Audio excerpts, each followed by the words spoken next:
All right, three, two, one.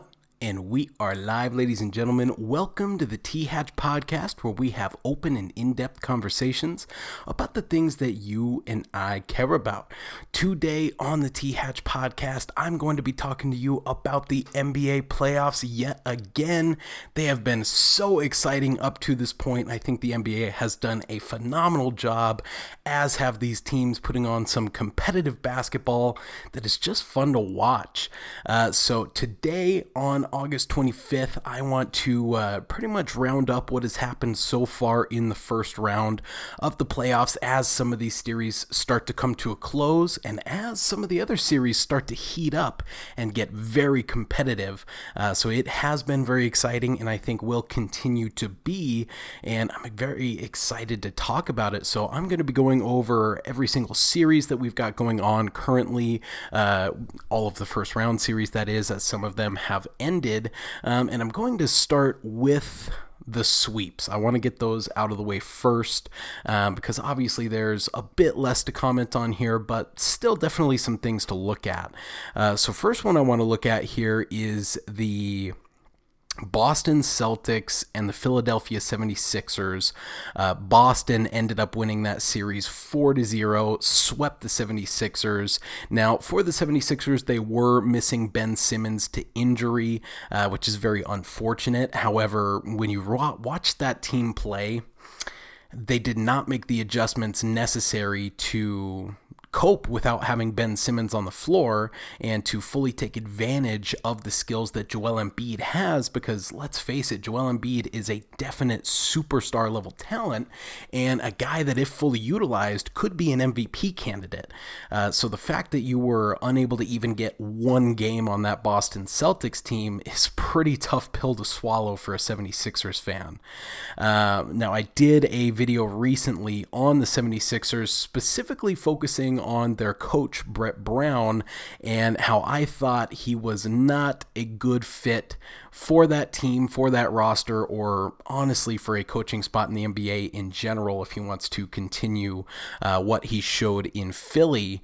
They, after the series, have released Brett Brown. He is no longer the head coach of the Philadelphia 76ers. So moving forward, they will be looking for a new head coach. They will be looking to move in a new direction in Philadelphia, which, if you're a Philly fan, I would be happy about that, because I think that's going to get things moving in a positive direction as long as they can do things correctly.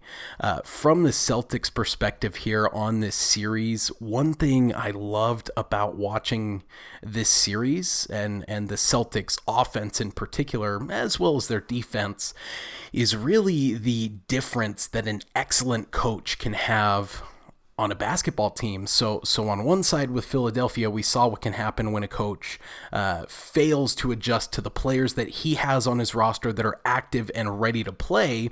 And we saw the negative effects that can have on a team when a coach is unable to adjust to the situation that they find themselves in. On the other hand, with Brad Stevens and the Boston Celtics, we saw what can happen when you have an absolutely excellent coach who is making not only the necessary adjustments, but all of the available adjustments on ways that you can fine-tune your game on the offensive and defensive end of the floor to absolutely demolish your opponent. And we actually saw that happen a couple times with the Celtics in this series.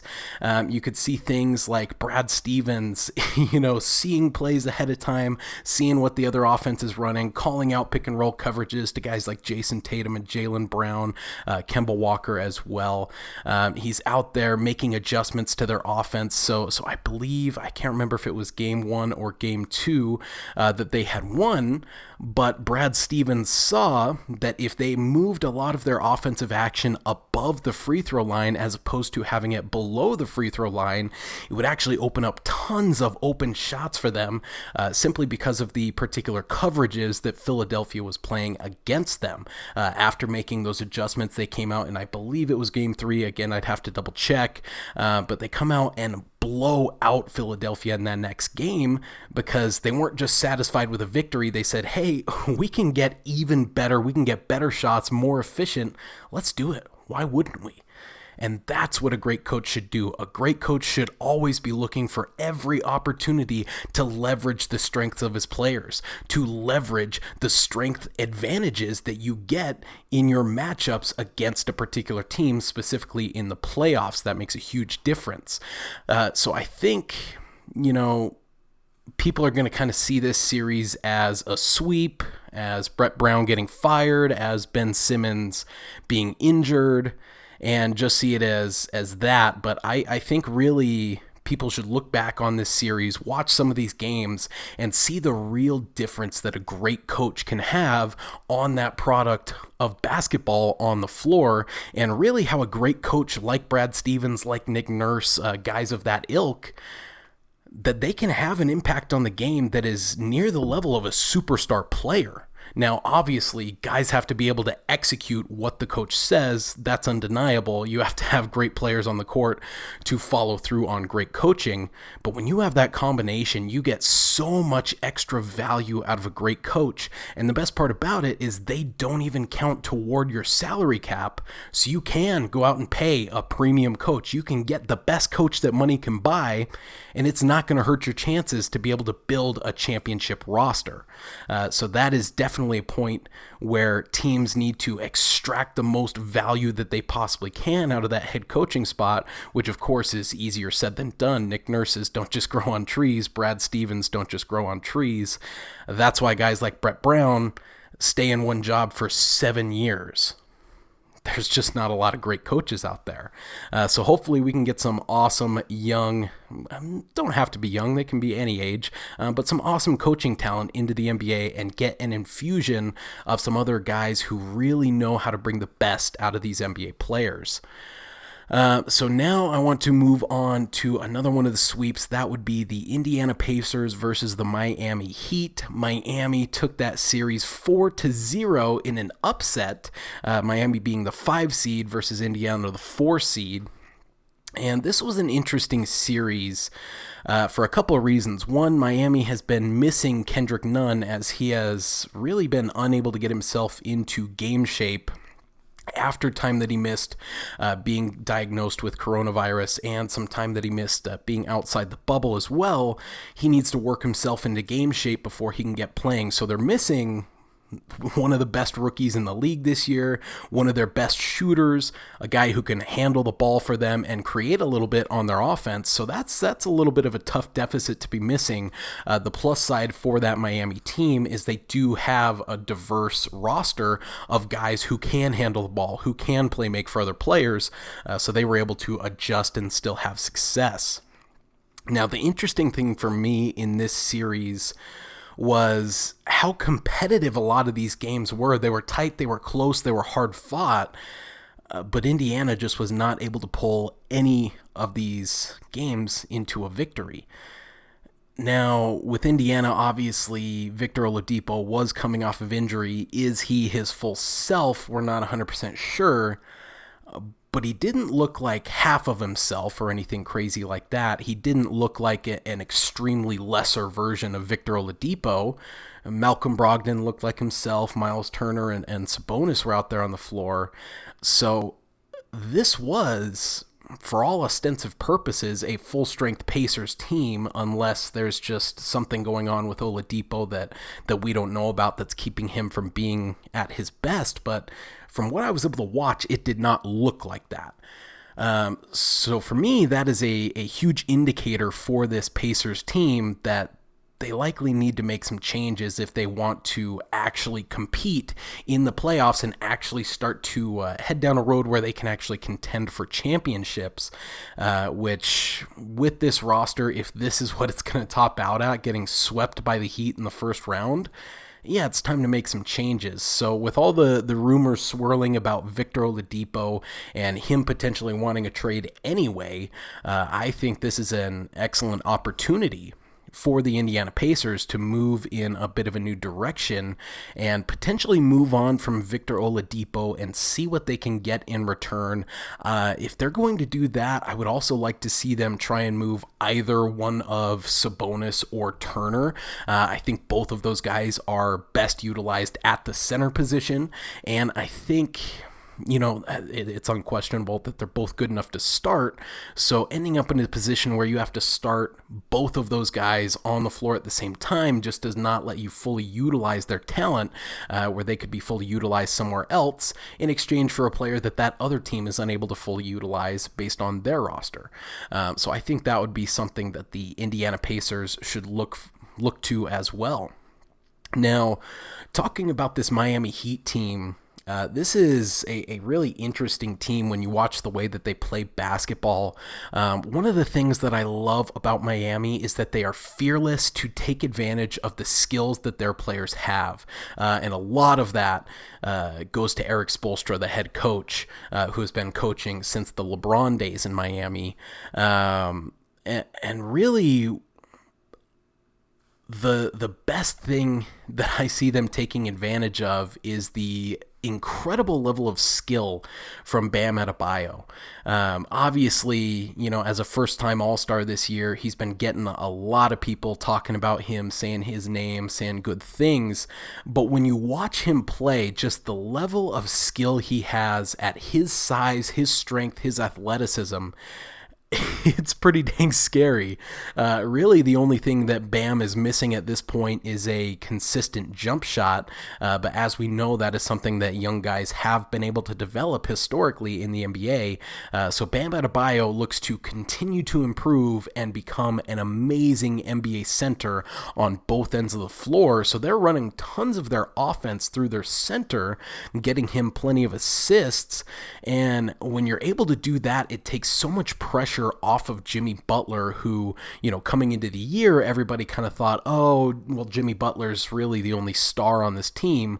Well, you get that second All-Star in Bam Adebayo, you get a great showing from guys like Tyler Hero and even Duncan Robinson, an undrafted guy just came out of nowhere, all of a sudden starts hitting threes like he's prime Kyle Korver. So this is an interesting team. It's an interesting roster. I love watching them play because it's just good team basketball the entire way. They have a huge focus on the defensive end of the floor and what that can do for them transitioning into those fast break opportunities, and really watching them leverage all those situations, those fast break opportunities into dribble handoffs, into pin downs to get shooters like Hero and Robinson open.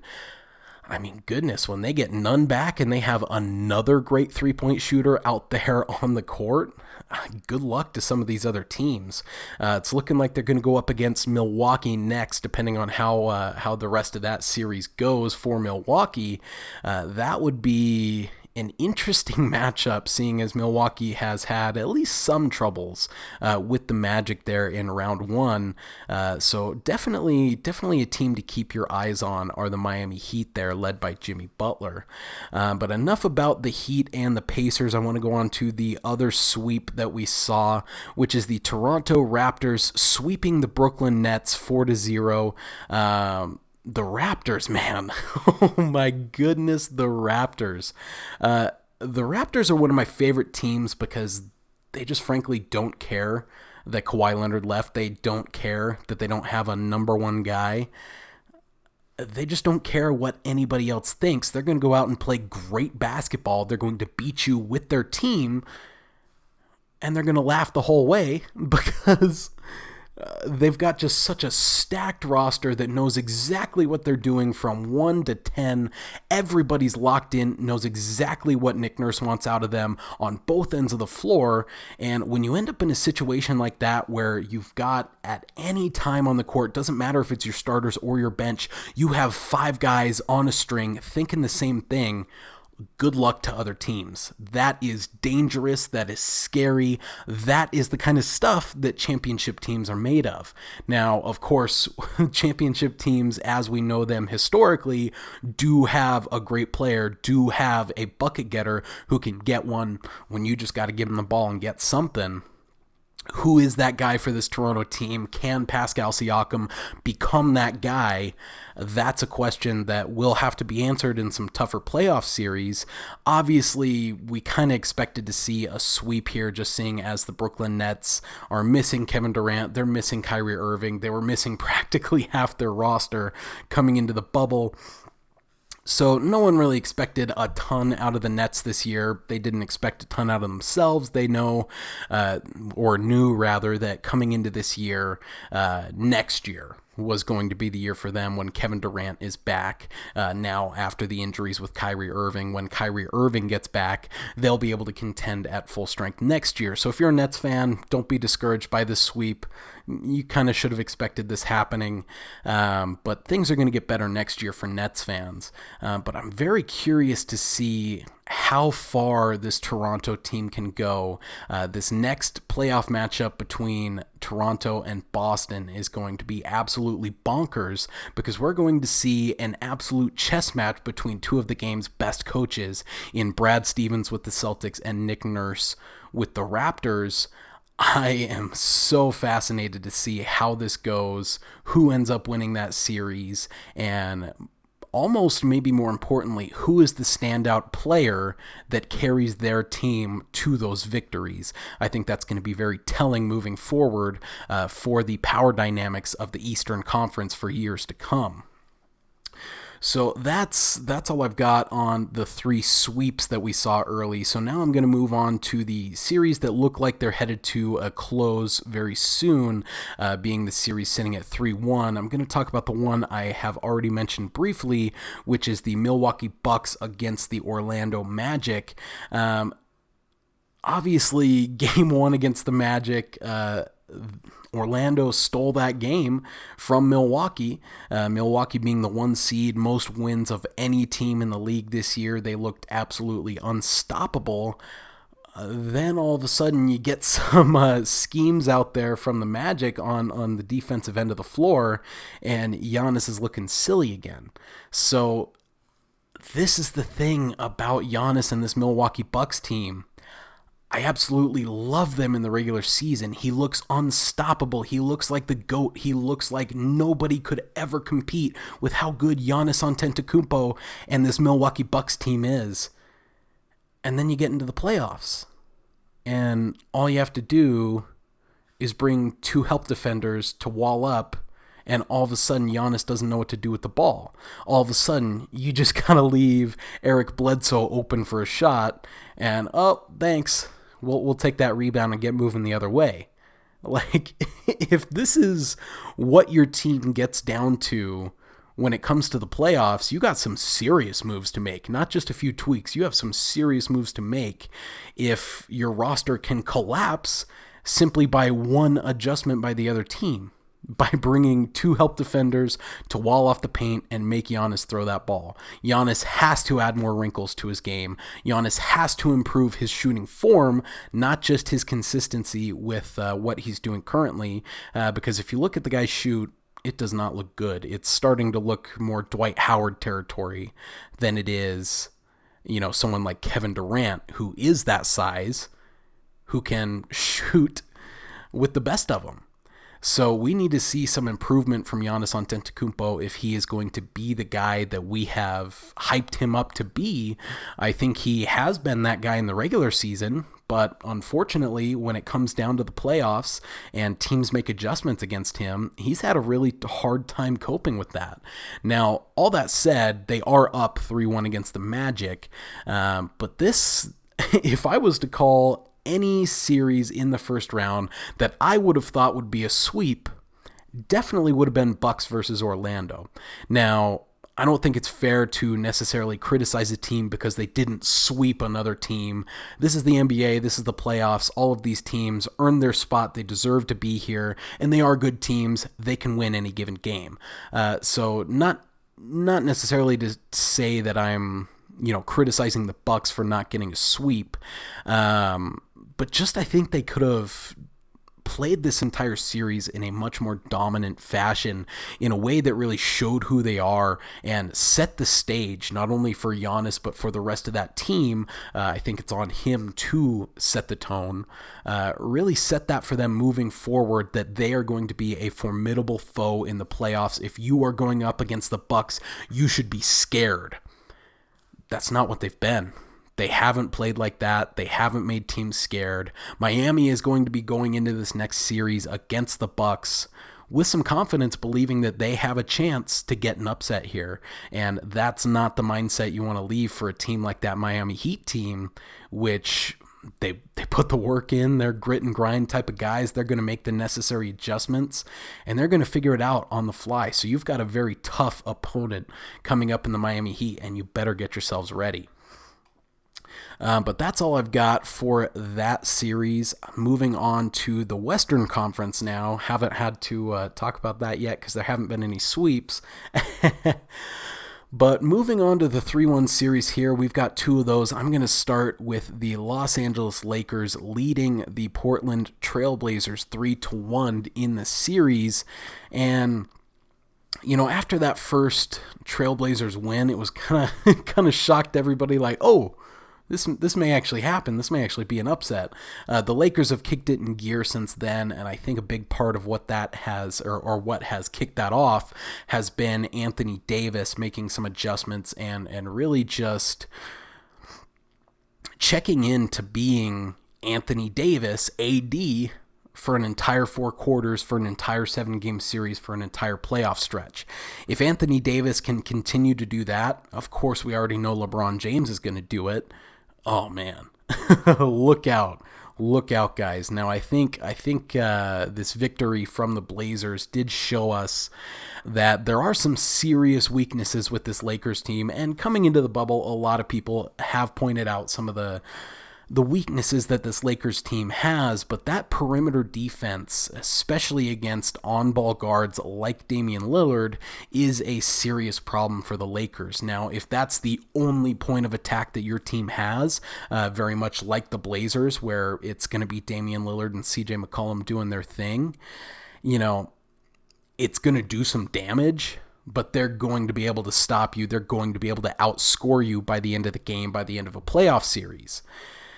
Now, if you're able to put that perimeter pressure on them the entire game and have a release valve with a lob threat over the top, another release valve with an excellent three-point shooter in each of the corners, that's when you can cause this Lakers defense some serious pain, is when you can hit that pressure point of that perimeter defense and use that as the weakness that breaks down the entire defense and gives you anything that you want.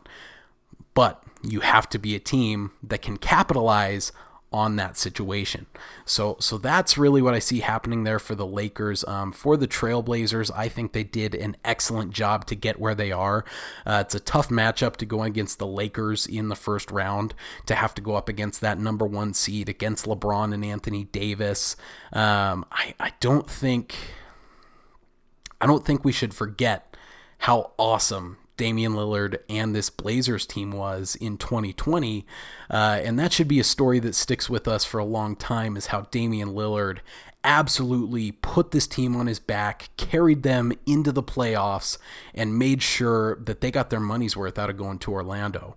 So I've loved watching this Blazers team. I can't wait to see what they build around this awesome core that they've got moving forward, see if they can actually build out this roster and make it more competitive around Damian Lillard. I think the biggest thing that they need to add in the offseason is going to be a guy who can defend on the wing and potentially score as well, but at least if you can get a solid 3-and-D starter to play that small forward position, that'll go a long way for the Blazers. But that covers my thoughts on that series. Moving on to the other 3-1 series in the West, and that is going to be the Denver Nuggets against the Utah Jazz. And boy, oh boy, this has been a weird, interesting, fun, exciting, scary series. It's just been everything all in one. So the first game, obviously Donovan Mitchell goes out, scores 57 points, third most all time in a playoff game, and loses. And at that point, as a Jazz fan, I was despondent. I'm like, no, Donovan's going to leave. Oh my goodness, no. We got to get Donovan Mitchell some help. Oh, he can score 57 and we're still going to lose? No. And then we come out, we get the win, absolutely blow them out in another game. And then they come out for game 3, have a super tight game. Goes all the way down to the wire.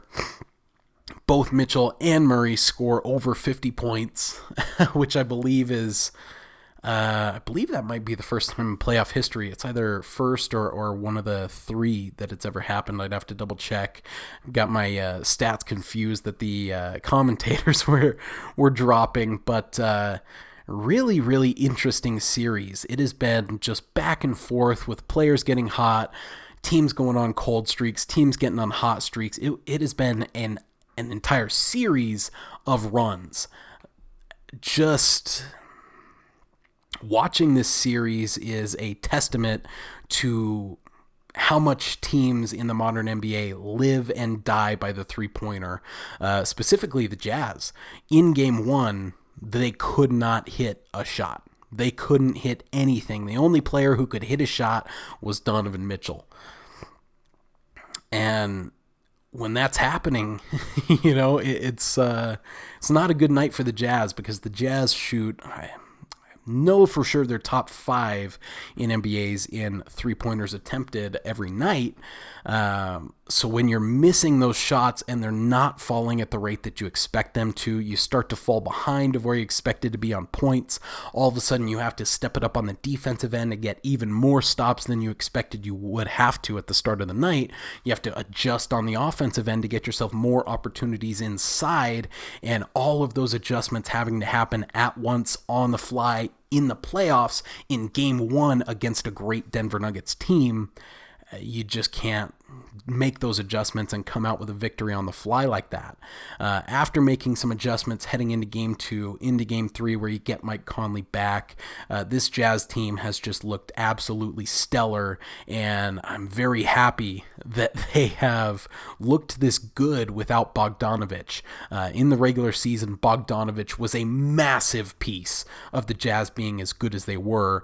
So seeing them be able to rally the troops here, Mike Conley stepping it up, becoming the guy that we thought we were getting when we traded for him, has been huge.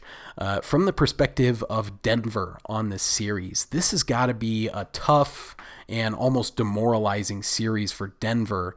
You outlast that Donovan Mitchell just going absolutely nuclear in game 1, and to come out and get blown out, to come out and lose a close game, and now to be down 3-1, that's just a rough spot to be in for a Nuggets team who probably came into this series saying, yeah, I think collectively we've probably got the better roster here.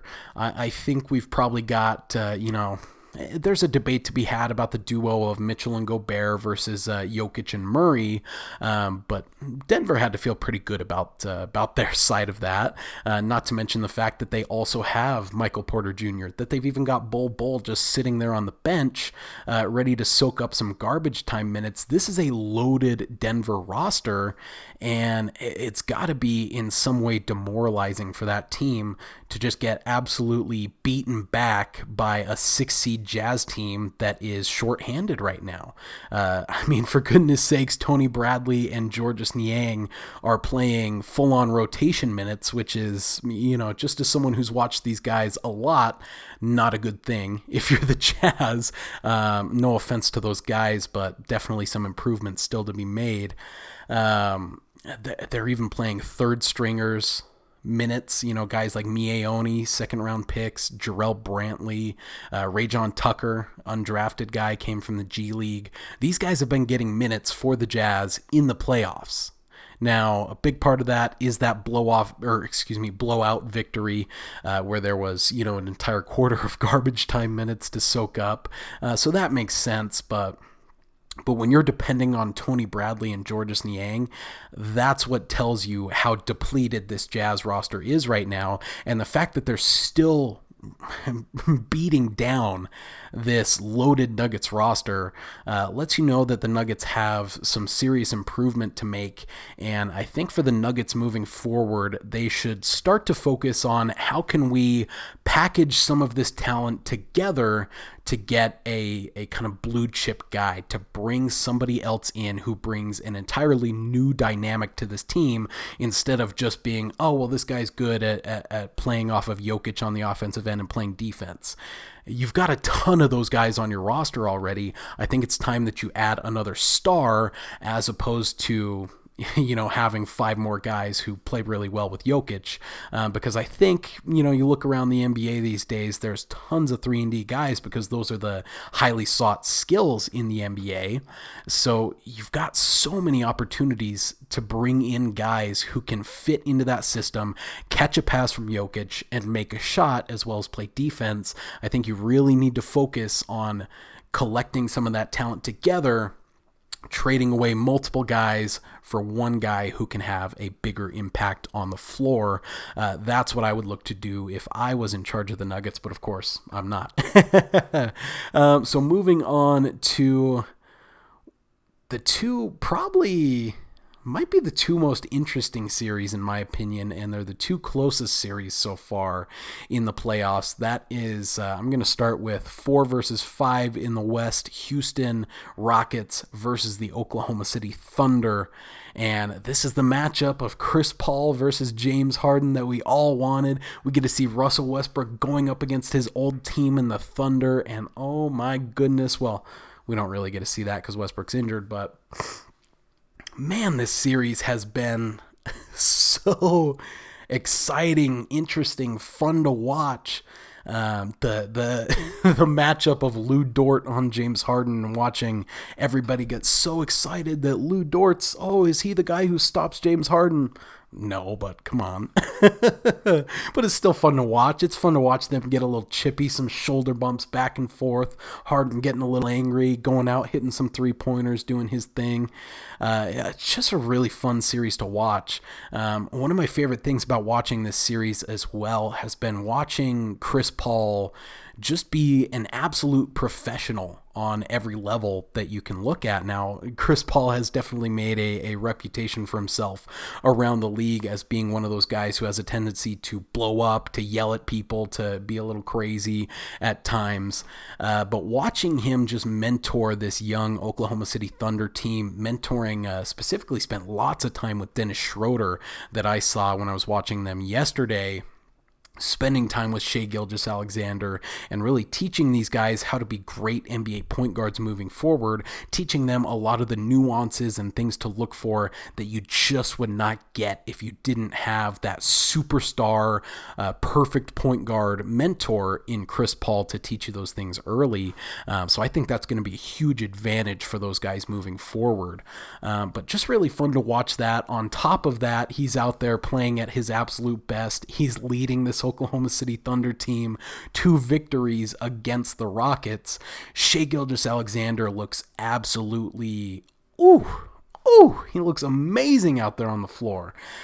If there was a young guard I wanted on my team, Shai Gilgeous-Alexander would definitely be on that list because he's a guy who can just do everything, and he can do pretty much all of it at a really, really excellent level. So very excited to watch him continue to grow moving forward. For this series, kind of the thing that I think has been interesting is watching a lot of the other Rockets step up. Obviously missing Russell Westbrook, you kind of go into that series thinking, okay, well, this is going to be James Harden ISO show. We're going to be seeing the 60-point triple-doubles. He's going to average 50 points for the series. But it's not quite been that. It's been James Harden as part of a team that's going out there to get a win against the Oklahoma City Thunder. And watching this Houston Rockets team, the one standout to me has been how hard they play, which is just not something I really expected to see out of them, at least for the long term. But watching them just dig for rebounds, watching their post defense against players that are bigger than them and that should be able to dominate them in the post, they end up not doing that because Houston is so active, they're so physical, and they are so determined to make sure that their post defense can hang with these other NBA teams that do outsize them, that they end up playing better post defense than a lot of teams that do have centers that belong in the paint defending these other NBA centers. So it's been really interesting to watch Houston just fully embrace the small ball and have success doing it. They're playing really well. Now, that said, you're tied 2-2 against this Oklahoma City Thunder team. There's no guarantees here. This is going to be a nail-biter of a series all the way down to the very end. One of the big things is Russell Westbrook going to be able to get back into the game? If he's able to play the last 3 games of this series, it's going to look a lot different than it has up to this point. But man, I'm excited to watch the rest of these games. So that covers my thoughts on that series. On to the final series I want to talk about today, which is the Clippers versus the Mavericks. A little drink of water, excuse me. All right. So the LA Clippers, the 2 seed in the West, versus the 7 seed Dallas Mavericks. And this is going to be no news to y'all because we saw my... a Luka-gasm, as Bill Simmons would put it. We had our first Luka-gasm of the playoffs. That's the way he put it. I thought it was absolutely hilarious. If you were on YouTube at all yesterday, you saw about 1,000 videos about how great Luka Doncic is and the ever-growing legend that is Luka. My goodness. Oh my goodness, what I would give to have Luka Doncic play for the Jazz, but unfortunately for me, he plays for the Mavericks. But fortunately for the Mavericks, he's playing absolutely excellent. So even without Kristaps Porzingis on the floor in their last game, Luka Doncic goes out, has a, I believe, 30-point triple-double, and hits a clutch buzzer-beater step-back 3 in overtime to win the game. My goodness, guys. My goodness. One of the things that made it so special to me, that entire moment, is the moments of the game leading up to that shot. You know, tough, hard-fought fourth quarter, tough, hard-fought overtime, and leading up to it, Doncic was kind of hit or miss. You know, he's going down, getting some great buckets, then he's taking some very similar step-back threes, clanking them off the rim. Doesn't faze him at all. Very Mamba mentality where he just goes out there, says, yeah, I don't care that we're only down 1. I'm taking this step back 3 at the buzzer and we're going to win this freaking game. And that's exactly what Luka Doncic did. And that's what makes him just a different guy. He goes out there, he runs the pick and roll like he's a 10, 15 year NBA vet point guard. He goes out there, he's got the skill level of, I mean, some weird cross between James Harden, Kyrie Irving, and LeBron James, just somewhere in there with the tight handle that he has, combined with his ability to decelerate, his dribble moves, his counters, his ability to shoot off the dribble. There's nothing that you can do to stop Luka Doncic on the offensive end of the floor. And on top of that, he's also an excellent defender. He is far underrated on the defensive end of the floor. He's been making some great plays throughout this entire series on that end of the floor. Would love to see them get Kristaps Porzingis back. I think, you know, really the combination of these two guys has caused so many problems for the Clippers that if they can have them both on the floor for these final 3 games, they've got a real shot of taking this series. From the Clippers' perspective, what happened to Paul George? Playoff P, as he likes to call himself, once again showed who he is. He's push-off P. He's pandemic P. He's the guy that can't get it done in the playoffs. That's what he is. That's what he's shown himself to be over and over and over again. You know, he had some success back in his days with Indiana, getting to the Eastern Conference Finals, but since he's been in the West, what's he done? Out in the first round. Out in the first round. Maybe again, out in the first round. Like, dude, you can't lose to a rookie Donovan Mitchell when you have the reigning MVP on your team and you're supposed to be playoff P. But you did. You can't come out here and lose to Damian Lillard on that depleted Portland Trailblazers team that you guys thought you were so much better than, and he just hits this dagger right in your eye from 40 feet from the basket to send you home and break up that entire team. You and Westbrook got traded because of that shot that Damian Lillard hit over you, Paul George. So, not that this is supposed to be an all-out attack on Paul George, but just stop calling yourself playoff P. That's all it takes. Stop saying that you step it up and you're so much better in the playoffs when you're not. You're not. You keep falling apart in the playoffs. Kawhi Leonard has looked good. He's done what Kawhi does, but he hasn't been dominant by any means. Luka Doncic has, in my opinion, definitely been the best player on the floor in this series. And when you're Kawhi Leonard, when you're the most sought-after free agent of that last free agency period, when you bring in Paul George to play next to him, and the Clippers all year were the favorites to win the title, and they come out and show pretty much all of their weaknesses in this playoff series. They have not looked as cohesive as a team as they should. Paul George has disappeared yet again, and Kawhi has not been able to pick up the slack. Although Kawhi has done what he needs to do, he's not done above and beyond, which is what you really need out of your superstar if you're going to win a tough playoff series against another great team, and that's what you're going up against with this Dallas Mavericks team. Let's not forget that this Mavericks team is only the 7 seed because Luka and KP both missed major time this year. If it wasn't for that, they'd probably be a 4 seed in the West. So this is a legitimate Mavericks team. Luka Doncic is playing at his absolute best, and you're not getting the contributions you need from Paul George and Kawhi Leonard for the Clippers. You're not getting the contribution you need from Lou Williams. You're not really getting what you need from everybody on that team. This Clippers team has been struggling big time, and the Dallas Mavericks may just capitalize on that. So what we need to see from the Clippers, if they want to win this series, they need to rally around Kawhi Leonard, let him do what he does, and really Doc needs to get in his ear and say, hey, we need you to come out and be that absolute beast who just carries us to a victory, because it's become pretty clear that Paul George is not going to be that guy.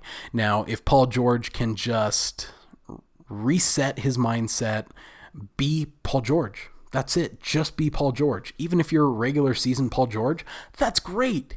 That's great. You finished top 3 in MVP voting last year.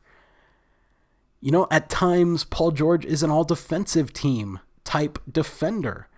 If you are regular season Paul George in the playoffs, hell yeah, that's a great contribution to that Clippers team.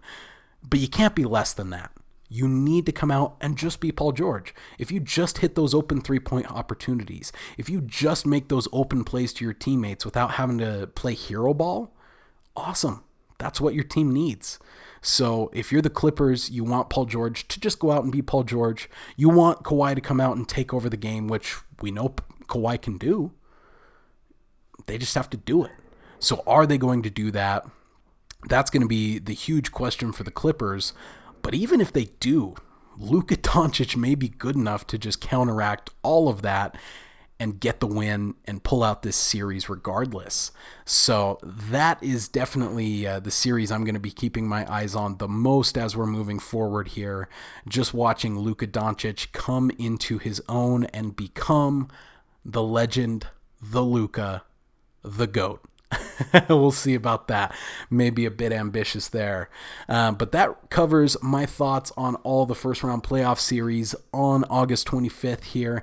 Definitely appreciate you tuning into the episode. As always, if you enjoy the show and want to help it grow, the absolute best way to do so is to simply share this with your friends. So go ahead and leave a like, comment, subscribe. You guys know what to do. It's 2020, so I'll go ahead and let you get back to the rest of your day. Peace.